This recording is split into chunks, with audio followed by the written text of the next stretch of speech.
Assalamualaikum dah, hai. Hari ni Ila nak buat balik aquarium Ila sebab dah macam terbiar. So first mestilah kita nak kena buang air. Tapi benda ni pula rosak. Bila tekan dia keluar balik. Apa benda ni? Saya rasa dekat nak sejam buat benda ni je ya. Jadi akhirnya kami pakai botol saja. Tengok buat apa tu? Oi, nak apa malam-malam? Tengok. Banyak sayur aku dapat.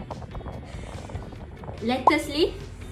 And we have this. And we have this. And Patutnya this. tulis itu This. And pasal this. apa? Okey, dah selesai berkebun, kita nak pergi cari emas pula. So jadinya kat sini kita kena asingkan balik pasir dan juga batu-batu hitam. Kenapa macam ni? Ni pun dekat nak sejam juga.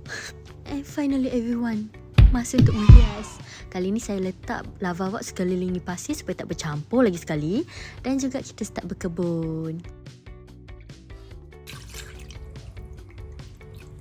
This is one of the tactic yang saya jumpa, iaitu letak tisu supaya dia tak ganggu kita punya mixture dekat bawah-bawah tu. And A+. Apa jadi? Tak ada apa jadi. And kita boleh masuk ke bucuk-bucuk kita. Comel. Ya, saya tahu macam kena faham. Tapi tak. Tunggu sampai last. Aquarium siapa ni? Mesti ada gua. And I found the top. Make it to... cantik tak? Jangan bully saya. Saya beginner. Apa kau noise je?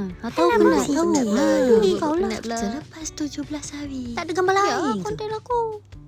Dah kata tunggu sampai akhir. Tu ada yang baru. Kecil-kecil. Comel. My homework and Hadwila pun dah macam wow kat belakang tu.